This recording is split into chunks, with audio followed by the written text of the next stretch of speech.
सभी को राधे राधे, जय श्रीमन नारायण। आपके अपने YouTube चैनल प्रेम भक्ति में फिर से एक बार स्वागत है। और इसी के साथ आज हम सुनेंगे ज्येष्ठ मास की कथा अध्याय 18।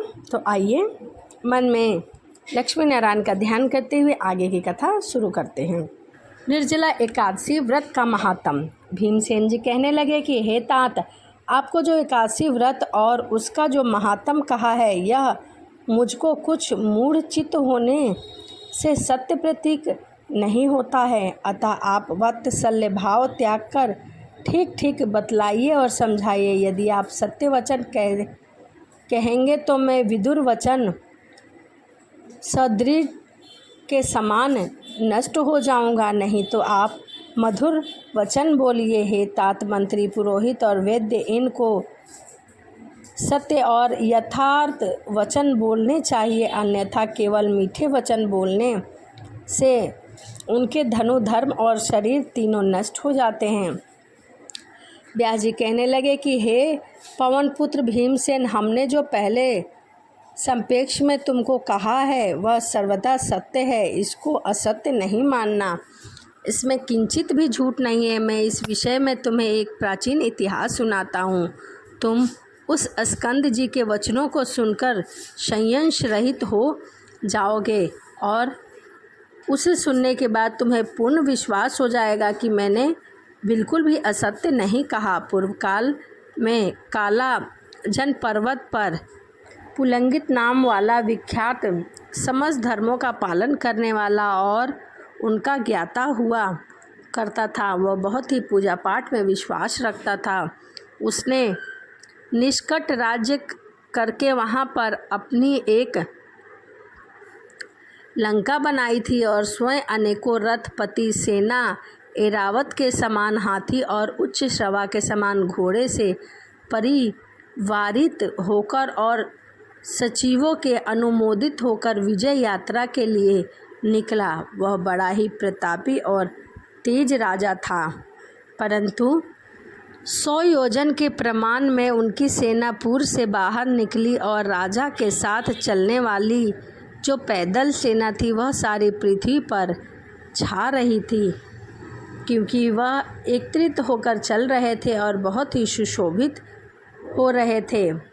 7 व्यूह सेना की रचना से युक्त वह सेना 7 महासमुद्रों के समान प्रतीक होती थी। राजा ने बड़े बड़े मंडली और वीर राजा और सेवकों को जीतकर उनसे बहुत सारा धन और बहुत सारे गहने लेकर अपने पुर को वापस लौट रहा था। साथ में सेना, एरावत और घोड़े, हाथी भी थे।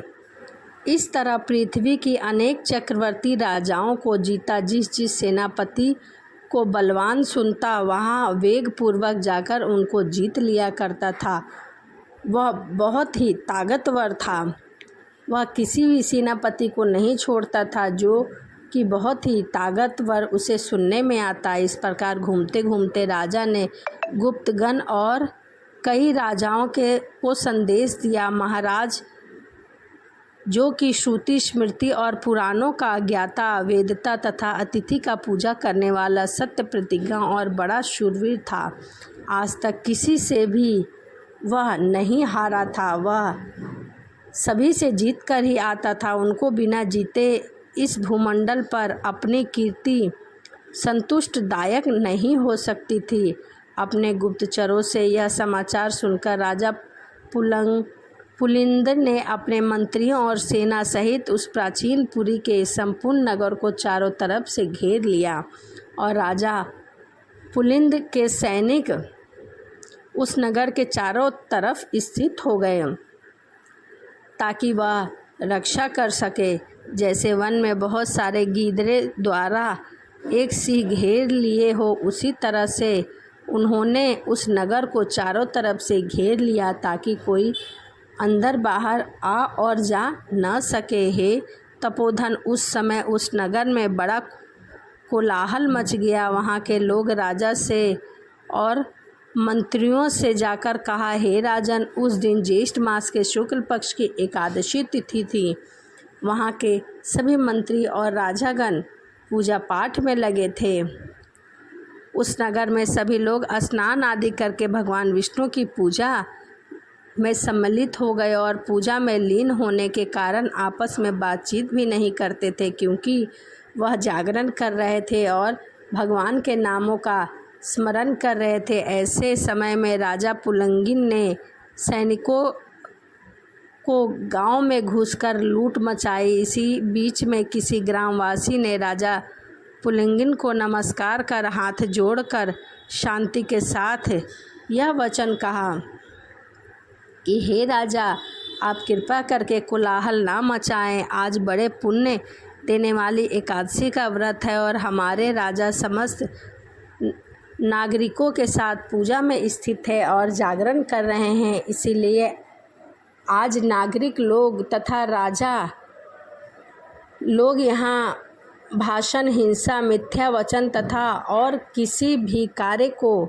नहीं कर सकते, क्योंकि उसमें दोष लगेगा। इसीलिए आप ज़्यादा कोलाहल ना मचाएं और इसीलिए आप राजन कल के लिए कहिए कि हम कल आकर आपसे युद्ध कर सके, क्योंकि आज हमने एकादशी का व्रत रखा है, इसीलिए हम मिथ्या वचन नहीं कह सकते। मैंने यहाँ जो निश्चय बात स्वयं अपने विचार से कहने आया हूँ। अतः हे राजन, इन दिनों में आप जो कुछ भी करेंगे उसका पाप और पुण्य की प्राप्ति आपको होगी। तो हे राजन, कृपया करके आप ऐसे कार्य को नहीं करिए। हमारे राजा उसे सहन करेंगे, परंतु परसों क्या होगा यह मैं नहीं कह सकता और न ही जानता हूँ।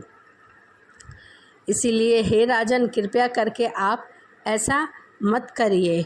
ज्येष्ठ मास की एकादशी बहुत ही पावन, पवित्र और पुण्यदायी है। यह सभी पापों का नाश करने वाली होती है। इसीलिए हे राजन, इस एकादशी को आप अवश्य करिए। इति श्री ज्येष्ठ मास महात्म निर्जला एकादशी व्रत वर्णम 18वां अध्याय संपूर्ण। तो इसी के साथ ज्येष्ठ मास की कथा अध्याय 18 ही समाप्त होता है। तो चलिए आपसे मिलते हैं अगली वीडियो में। सभी को राधे राधे। जय श्रीमन नारायण।